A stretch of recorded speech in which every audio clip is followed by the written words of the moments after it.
Hey, welcome to 12 Tone. If you follow any music folks on Twitter, you may have noticed a bit of a kerfuffle a couple weeks back. For those of you who missed it, the whole thing started when music theorist Dr. Robert Komenecki posted the chorus from the song Roll Out by Ludacris, along with what seemed like a pretty simple question. Where's the downbeat? Here, check it out.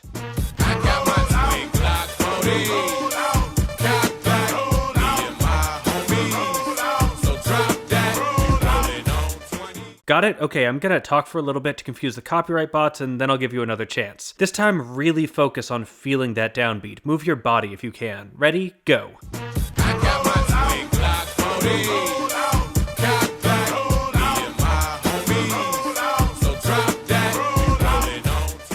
I suspect at this point the answer seems pretty obvious to you, and if I was a better YouTuber, I'd probably ask you to put that answer in the comments to increase this video's engagement, but I don't have time for that. What would you say if I told you that no matter what you said, a lot of really good musicians think you're wrong? This video is sponsored by CuriosityStream. This debate, nicknamed Ludagate, went on for days, and participants largely fell into one of two camps. The first group heard the horn line as starting on the downbeat, so two full bars would sound like this, while the second group heard that same line starting before the downbeat, so two bars would actually be this. There was also a third group that heard the word roll as the downbeat, like this. So if that's what you heard, you're not alone, but most people heard one of the first two, so I'm gonna focus on those. I'll try to present both cases as fairly as possible, but full disclosure, I heard the offbeat version first. I was able to train myself to hear it either way, and I'll get into how I did that a little later on, but if you see any offbeat bias creeping in, that's probably why. If you want to hear an argument from an onbeat proponent, Studio Sensei did a great video about this too, I'll put a link to that in the description. So how do we figure out which one is correct? Well, there's a neat little trick for determining the metric structure of a song. First you look for the snare, and then that's it. That's the whole trick. In approximately 99.9% of all modern popular music, the snare, or an equivalent mid-range percussion sound, falls on beats 2 and 4, collectively known as the backbeat. We get 2 snares per bar, and together those snares orient us like a rhythmic compass pointing toward 1. The problem here is that if this is the quarter note, then rollout only has 1 snare every 4 beats. Our compass is broken, or demagnetized? I think that's how compasses work. So what do we do about the missing snare? Well, that's kind of the whole problem, and the two main interpretations solve it differently. In the offbeat version, the snare lands on 2, which is part of the backbeat, so people who hear this version are effectively inserting an implied snare hit on the word out to complete the pattern. The onbeat version, on the other hand, puts the snare on 3, which isn't a part of the backbeat. Except, yeah, it is, it's just in halftime. This means the drums are playing as if the tempo is half of what it actually is, so each beat takes twice as long. If we take a basic drum groove and double the length of all the notes,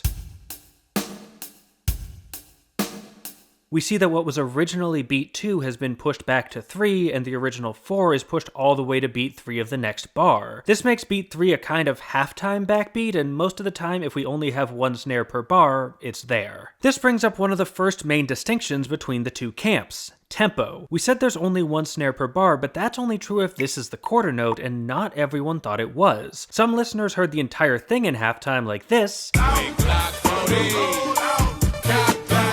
and if that's what you're hearing, then the onbeat version is the only one that makes any sense. It puts the snares on 2 and 4 where they belong, while the offbeat version puts them on the 8th notes after beats 1 and 3, and that's just not where snares go. Pretty much everyone who heard it at this slower tempo agreed with the onbeat version, while people who heard the faster tempo seemed to lean towards the offbeat one instead. There's also some other indications in the drums, most notably the kick. The kick actually does a lot of little flourishes here, but broadly speaking it follows a 2-bar pattern, which we hear a basic version of at the start of the song. And this is where things get confusing. You hear those double kicks? They create a sense of landing on the second attack, and you're most likely to see something like this setting up beat 1. So where do they fall? Well, that's the problem. The two emphasized kicks are 3 beats apart, with each of them landing on one of our possible downbeats. In the offbeat version, they set up beats 1 and 4 of the second bar, and in the onbeat version, it hits bar 1 beat 1, and then bar 2 beat 2. Either of those is plausible. That said, all in all, I think it's probably true that if you just listen to the drums, you're most likely going to hear the onbeat version. After all, the halftime backbeat isn't an uncommon feel, and while we can add in an implied snare to make the offbeat version work, it seems likely that if the snare was supposed to be there, it would be. But of course, there's more going on than just the drums. The other main feature of this beat is the horn line. This is actually a sample from the song Yai Boy by Africando. Maybe if we look at it in its original context, that'll help us work out what it's doing? Yeah, no, I'll put a link to the whole song in the description, but in context it's pretty clear that this horn line is syncopated. It's not starting on a beat at all. Timbaland flipped it when he produced the track for Roll Out. So why bother bringing it up? Because it sounds cool. It's a good song. You should check it out. But for our purposes, we're gonna have to look at the melody. Both camps agreed that this was in the key of D minor, probably because the first 4 notes outline a D minor triad. But the eagle-eared among you may have noticed that the D itself is actually the second note, played a beat after the line starts, and a lot of people felt like this was the crux of the issue. I mean, I don't. I think it's slightly more subtle than that, but we'll get to my theory in a bit. The argument here goes that the melody starts with 5 going to 1, which is a sound that most modern listeners will recognize as a very strong resolution, and since this moment feels resolved melodically, we're more likely to hear it as resolved rhythmically too. That all makes sense, and I definitely think it's a part of what's happening, but again, I feel like there's something deeper going on here. You see, I'm a vocalist by training, so when I listen to a song, my ears aren't drawn to the drums or the horns, they're drawn to the vocal performance. It's instinctive, I can't help it. My first concern is identifying what the singer's doing so that I can replicate it if necessary, and if you listen to Ludacris's delivery here, he's landing pretty hard on that second note. I think it's most obvious in this line, where he sort of slides off the word so and then locks in on much, but he does something similar every time, and this, more than anything else, is why I find the offbeat version so compelling. It's not just the melody, it's the way he interprets it. And I think there's some pretty good evidence that this is, in fact, the main culprit, thanks to another observation from the thread. A lot of people who really struggled to hear the on-beat version in the chorus, myself included, found it a lot easier when they listened to the verse instead. Who them girls you be with when you be riding through? Man, I ain't got nothing to prove, I paid my dues, breaking the rules and shake fools while I'm taking the cruise. Now the verse still has the horn line, so the melody is still there. The only thing that's changed is Luda's delivery. He's switched from singing along with the line to rapping around it, and since his flow keeps changing, it's easier to look past it and focus on other metric cues like the drums instead. This is actually how I trained myself to hear the on-beat version. I started the song in the verse, found the pattern there, then just kept counting it as I moved into the chorus. Actually, there is one other thing that happens in the chorus, the addition of this rapid-fire synth line. There's a lot going on here, and not all of it is rhythmically important, but there's a couple moments that stand out to me. First, the line starts quiet and low, then jumps up to a more prominent high part, which hits on beat 1 of the offbeat version. From there it builds to a climax hanging on a high D on beat 1 of the onbeat version. We're off to a great start so far. After that it comes back in on the next beat, then it ends with this resolution 2 beats later. This gives us 4 total accents. In the offbeat version, there are beats 1 and 4 of bar 1, then 1 and 3 of bar 2, while the onbeat version has them as bar 1 beat 2, then bar 2 beats 1, 2, and 4. Since the offbeat version is the only one that accents both downbeats, I think that's probably the better reading of this synth part, but ultimately I could see the case for either one. I'm not sure this line plays a huge role in determining which version you prefer, but it may contribute to why it's so much harder to hear the other version in the chorus than the verse. The 2 interpretations give this line 2 very different structural roles, which is yet another thing you have to overcome in order to switch patterns. Another argument that was fairly popular with the on-beat crowd was that the song started at the beginning of the horn line, which meant the bar had to as well, but I'll be honest, I don't find this argument particularly compelling because songs don't have to start on beat 1. Starting before the downbeat is called a pickup, and they happen all the time. Like, check out the beginning of In Da Club by 50 Cent. Go, go, go, go, go, go, go. If this song starts on beat 1, then all the snares, or at least all the clap sounds serving the role of a snare, are a 16th note after the backbeat. Now, if you can convince yourself to hear the song that way, that's genuinely impressive, but I think a more natural reading is to just say that this first attack is a 16th note early. We can also find pickups in Jay-Z's Encore, Thank you, far too kind. Lil Jon's Get Low, Gangstar's Mass Appeal,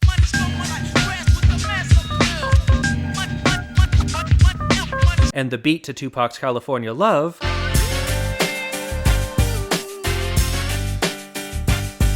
although technically that last one has a cappella vocals that do start the song on 1, so up to you if you want to count it. Now, am I saying that pickups are the most common way to start a song? Absolutely not. If I had no other information, I wouldn't assume Rollout used one, so I guess it's technically evidence for the on-beat version, but I saw a lot of people presenting this as like incontestable proof, as if even considering the offbeat version meant flagrantly ignoring the obvious musical fact that all songs start on beat 1, and that's just not how it works. Even though pickups are kinda rare in hip-hop, that doesn't mean any given song isn't allowed to have one, and I don't see how a single transient moment at the start of the piece is supposed to overrule all the rhythmic information that follows, so unless you already hear the on-beat version anyway, this isn't gonna make much of a difference. Where it might help though is determining artistic intent. What do Ludacris and Timbaland hear as beat 1? Well, I don't know how to get in touch with either of them, but we can look for clues. Like at the end of the third verse, the drums drop out for 2 beats, which pretty strongly implies that those are beats 3 and 4, setting up a return to 1 like it would be in the on-beat version. The off-beat version has this as 2 and 3 instead, and hollowing out the middle of the bar like that seems relatively unlikely. On the other hand, Adam Neely dug up a video of Ludacris performing this live, and they were dropping the beat for the rollout section of the intro, which would be 3 and 4 in the offbeat version, whereas the onbeat version has it as the extremely unlikely beats 4 and 1. That said, there's another video where they do the last verse a cappella with just a kick drum every 4 beats, and that kick, which presumably indicates beat 1, implies the onbeat version. But also in Adam's video, Ludacris appears to be dancing as if he hears the offbeat version. So which one does he think is correct?